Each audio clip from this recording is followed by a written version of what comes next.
বন্ধুরা আশা করি সবাই ভালো আছেন। তো এখন যে সিনেমাটা নিয়ে কথা বলবো সেটা একটা বাংলাদেশি সিনেমা। তবে ছবিতে অভিনয় করেছিলেন মিঠুন চক্রবর্তী, লিড চরিত্রে অভিনয় করেছিলেন মিঠুন চক্রবর্তী এবং মিঠুন চক্রবর্তীর পাশাপাশি কিছু বাংলাদেশি অভিনেতা অভিনেত্রীরা এই ছবিতে অভিনয় করেছিলেন। ছবির নাম হচ্ছে গোলাপি এখন বিলাতে।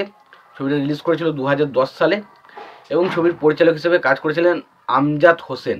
আমজাদ হোসেন ছবিটার পরিচালক হিসেবে কাজ করেছিলেন এবং ছবিতে অভিনয় করেছিলেন মিঠুন চক্রবর্তী, তারপরে মৌসুমী, শাবনূর, ফিরদৌস সহ আরও অনেকে।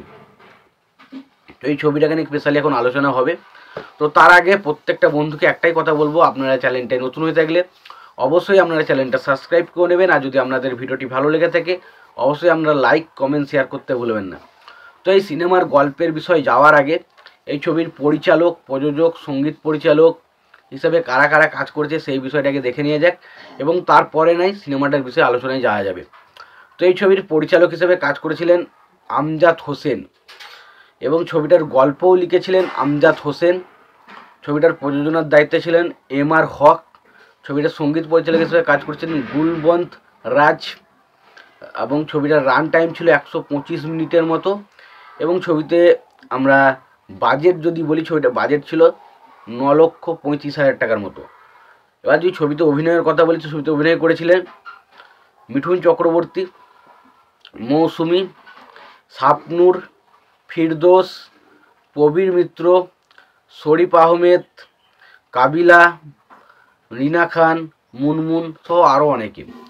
তো এই ছবিটা একটা ত্রিকোণ প্রেমের গল্প, যেখানে আমরা মিঠুন চক্রবর্তীর ক্যারেক্টারটার সাথে দুজন মানুষের মিঠুন চক্রবর্তীর ক্যারেক্টার বলছি, ফিরদৌসের ক্যারেক্টারটার সাথে দুটো ক্যারেক্টারের ভালোবাসা হতে দেখি, একটা শাবনূর এবং একটা মৌসুমীর।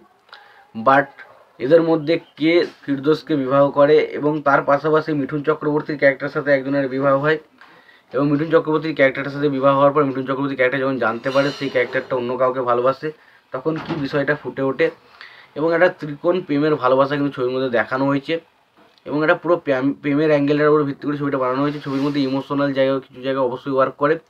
মিঠুন চক্রবর্তীর পারফরমেন্স ছবিতে একদম ওকে ছিল। ছবিতে মিঠুন চক্রবর্তীর অভিনয় যে খুব ভালো ছিল বা মিঠুন চক্রবর্তীকে দারুণভাবে কাজে লাগানো হয়েছিল ছবিতে, সেটা কিন্তু হয়নি। পাশাপাশি ছবির গল্পটা একটা মোটামুটি এভারেজ গল্প। ফিরদৌস এবং শাবনূরের মধ্যে যে কেমিস্ট্রিটা ছবির মধ্যে দেখানো হয়েছে সেটা বেশ ভালো। পাশাপাশি প্রবীর মিত্র একজন খুবই ভালো অভিনেতা, সে কিন্তু ছবিতে ভালো কাজ করেছিল। ছবির গানগুলো, এই ছবির গানগুলো কিছু কিছু গান অবশ্যই ওয়ার্ক করে। ছবির চিত্রনাট্য বা ব্যাকগ্রাউন্ড স্কোরের কথা বলে সেগুলোও মোটামুটি ঠিকঠাক ছিল। তো ওভারঅল একটা সিনেমাটা একটা বিলো এভারেজ সিনেমা। বাট যেহেতু মিঠুন চক্রবর্তী ছিল তাই আমি সিনেমাটা দেখেছিলাম। বাট মিঠুন চক্রবর্তী থাকার পরও কিন্তু সিনেমার মধ্যে মিঠুন চক্রবর্তীর যে বিশাল কিছু ইম্প্যাক্ট রয়েছে বা মিঠুন চক্রবর্তীর জন্য সিনেমাটা দেখা যায় এটা আমি বলতে পারছি না। তারপরেও যদি আপনাদের মনে হয় যে সিনেমাটা আপনারা দেখতে ইচ্ছুক রয়েছেন বা সিনেমাটা আপনারা দেখবেন, তাহলে অবশ্যই আপনারা সিনেমাটা দেখতে পারেন। আর যদি আপনাদের ভিডিওটি ভালো লেগে থাকে লাইক, কমেন্ট, শেয়ার করে দেবেন। চ্যানেলটা নতুন হয়ে থাকলে অবশ্যই আমাদের চ্যানেলটা সাবস্ক্রাইব করে নিয়ে পাশে বেল আইকনটা অবশ্যই প্রেস করে দেবেন। ভালো থাকবেন, সুস্থ থাকবেন, দেখা হচ্ছে পরবর্তীতে।